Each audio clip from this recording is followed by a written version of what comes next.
We have our next speaker is Undersecretary Hope Hervilla of the Department of Social Welfare and Development. She is an internationally multi-awarded winning journalist, writer, and women activist. At the DSWD, she is the Undersecretary of Operations and Protective Programs. Please give a round of applause to Undersecretary Hope Hervilla.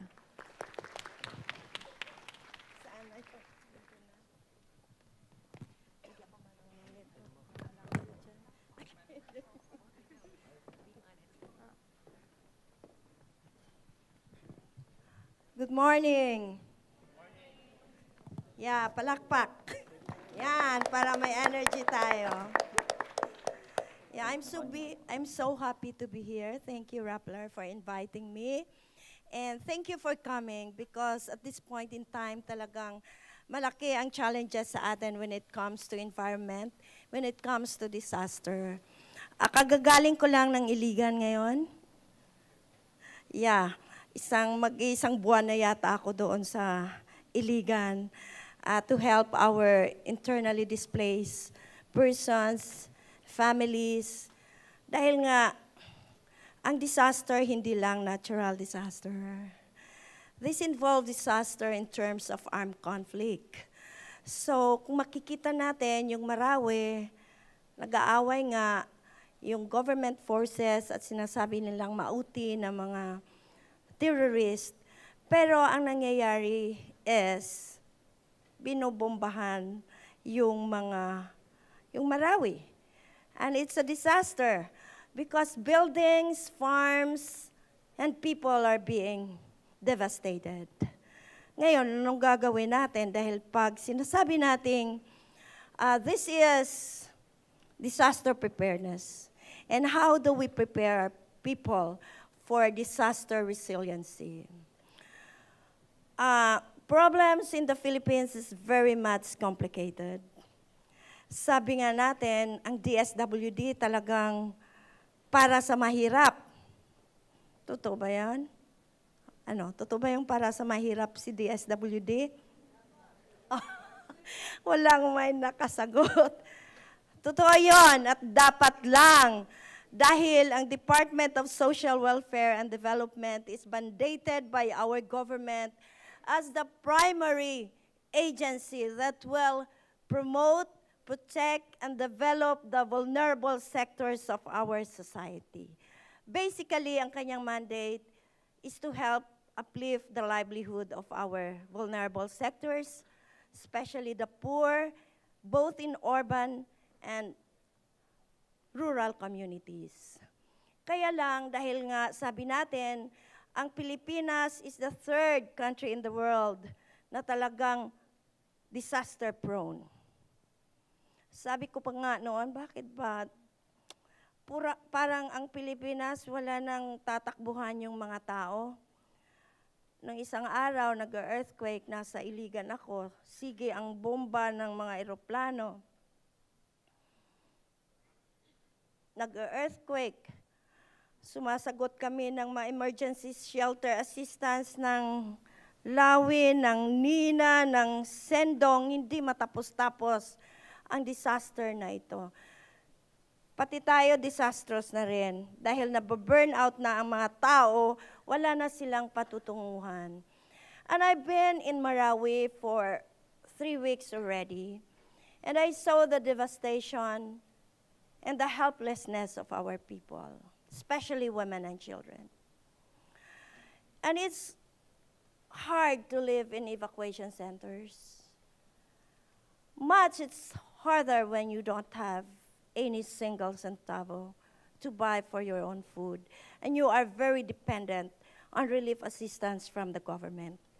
And 80% of the 90,000 families that are being displaced at this point in time are living in their families, their host families. And this is already 46 days of being displaced. Nawawala na yung mga tao doon sa Lanao Lake. Talagang napakaganda ng Pilipinas. When you go to Iligan, makikita mo talagang very rich ang soil. Malinaw na malinaw ang ilog. My God. Compare ko sa linaw ng ilog dito sa Maynila. You know? Pero talaga, bukid at dagat. Pag kumain ka sa tabing dagat, may isda, fresh. Pag kumain ka naman dito malapit sa bukid, saging, prutas, lahat-lahat. But why people are really poor? The Philippines is so rich, and people is poor. Pag dumating si disaster, hindi mo na ma-imagine kung anong itsura ng mga poor or vulnerable situation natin.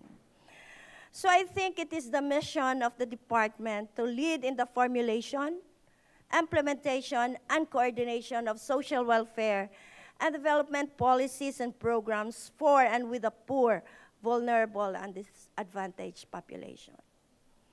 Ibig sabihin, ang gobyerno ay talagang may puso para sa mahihirap. Kailan yung sabi kanina ni Commissioner, bakit may problema tayo sa leadership? Araya.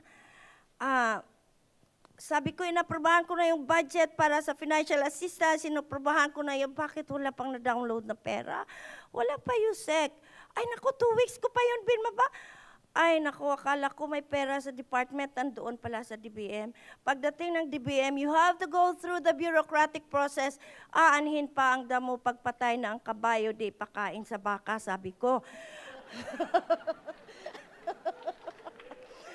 Ay, nako, sabi ko talagang mahirap sa gobyerno. Even though how much you want to really help promptly. Sabi ko parang suntok sa buwan itong maagap at mapagkalingang serbisyo because when you go down from the bureaucratic processes, talagang nakakasakit ng puso. And it's breaking my heart seeing our women and children dying in evacuation center. It's breaking my heart to ask them, how are you? And I want to go back to Marawi. But then, ang challenge ko ngayon, I'm from the non-government organization. I'm an activist for all my life. Pag sabing, dati nagkikritik ako sa gobyerno, ngayon ako nang nagsasalita para sa gobyerno. Di ba yun nakakatawa? But then, ang challenge ko, because of the system, the bureaucratic system in government, and there is an urgency to respond to the people. I think the challenge is for the non-government organization, for the civil society organization, to advance your movement, to advance your advocacy, to give direct and prompt help to the people, and to give and raise the voices of our people. Not only raising their voices, but let your voices be heard. Kasi we should not be a voice in the wilderness. You and I must be a voice that must be heard in order to have a genuine change in our system. So that whoever you are, whenever you are, when disasters strike, you are safe, you are protected, and you can say that we're safe because our government is here for us. And we don't want to have a government that is not being felt by our people. So the challenge and the inspiration that I want to give you is we should be active in disaster preparedness. Not only in preparedness, but in response.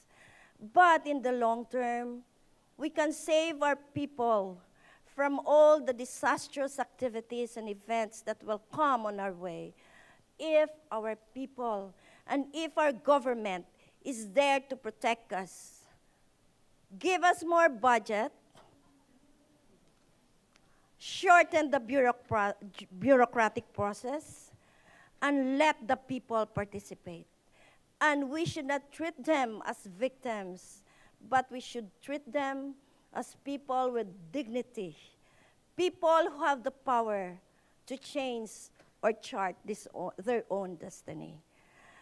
Let this government be a government of the people, not a government of the few, not a government that is callous, doesn't have the passion for the poor.